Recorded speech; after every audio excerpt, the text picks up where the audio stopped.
Est-il tabou de ne pas tolérer la médisance? On en parle tout de suite.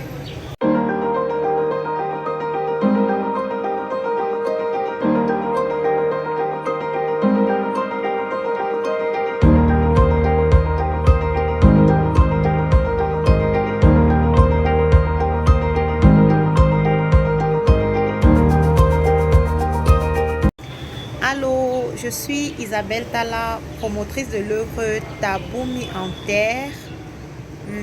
Je suis mère, fille, épouse, amie, grande sœur.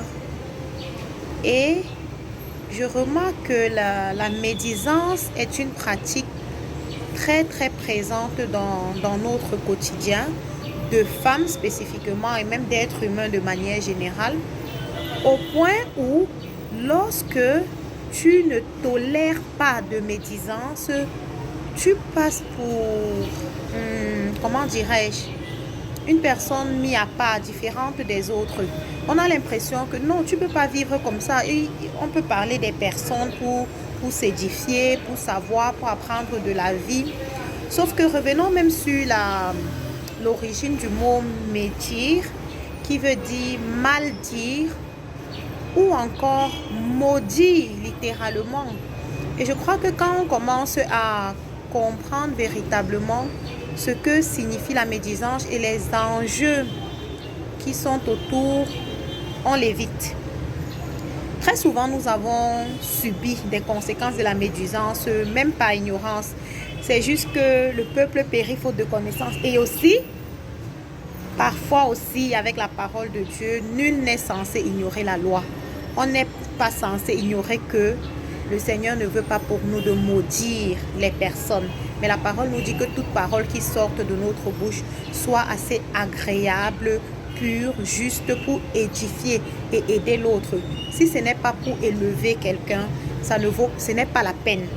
Si c'est pour rabaisser, pour critiquer, pour dire des paroles méchante, mauvaise et de malédiction, parce que quand on dit malédiction, ça a l'impression d'être trop grand, mais c'est juste de mal dire de quelqu'un, ça n'agrée pas au cœur de Dieu, quoi. Ça n'agrée pas au cœur de Dieu.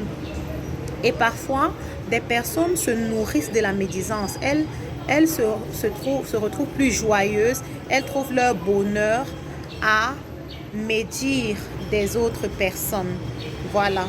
Très souvent poussé par la jalousie, poussé par l'oisiveté, poussé aussi juste par une habitude qu'on a cultivée depuis la maison. On le faisait déjà, nos parents parlaient mal des voisins, on parle mal du pasteur, on parle mal des enfants de la voisine, des amis à l'école. Donc on a comme baigné dans cet environnement et c'est passé pour normal.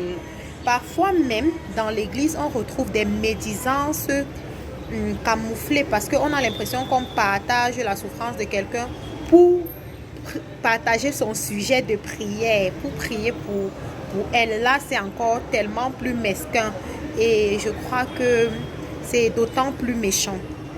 Oui, d'autant plus méchant.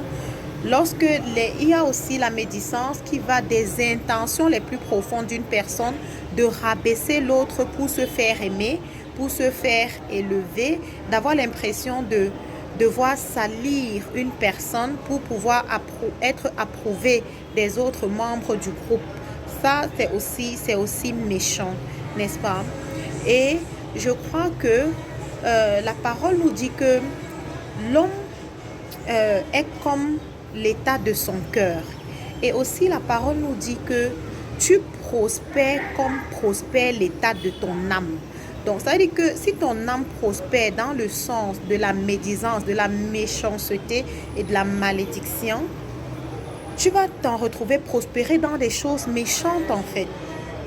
Oui, parfois on ne se rend pas compte pourquoi est-ce qu'on tourne en rond, pourquoi c'est toujours ces ténèbres qui m'arrivent, ces mauvaises choses, c'est comme si ça me colle à la peau, c'est comme si des mauvaises personnes me suivent, c'est comme si j'attire des personnes qui aiment aussi médire, c'est comme si j'attire juste des personnes qui aiment parler des autres et on ne voit pas beaucoup sa vie améliorer dans cet environnement-là, mais c'est parce qu'en fait l'état de l'âme est aussi médisant que qu'on le laisse paraître aussi à l'extérieur. Et finalement, l'homme prospère comme prospère l'état de son âme.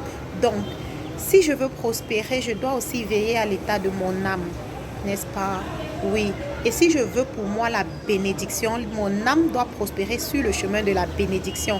Parce que si mon âme prospère sur le chemin de la malédiction, que ce soit pour moi ou pour les autres, je vais m'en retrouver prospérer sur le chemin de la malédiction en fait. Donc c'est à nous de faire le choix parce que c'est de l'abondance du cœur que la bouche parle. Nous sommes d'abord un esprit, nous sommes d'abord ce que nous sommes à l'intérieur véritablement. Et lorsqu'on comprend ainsi les méfaits et le piège même de la médisance, vraiment on commence à se positionner pour dire non à la médisance, peu importe sa racine, peu importe la manière dont elle est ancrée en nous.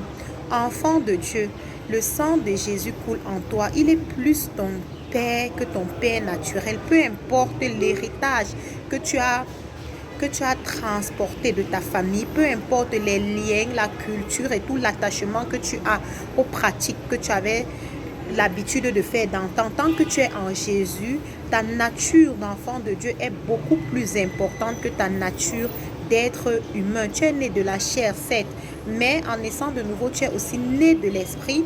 Et le cœur du Père, c'est que tu sois transformé à son image de gloire en gloire et que tu aies les pensées qui étaient en Jésus. Jésus n'avait pas à s'occuper de la vie des personnes, il se concentrait sur sa mission. Il a dit au départ, le Père m'a envoyé afin que je puisse guérir les malades, que je puisse soutenir les personnes. Et à la fin à son départ, il a dit tout est accompli. Il s'est concentré sur sa mission. Toi et moi, nous souhaitons ressembler à Jésus. C'est notre modèle parfait. Alors, en ce qui concerne la médisance, regarde à Jésus. Il n'a pas médire des personnes. Et le Seigneur ne veut pas cela pour nous. Donc aujourd'hui, mon ami, arrête de marcher sur le chemin de la malédiction.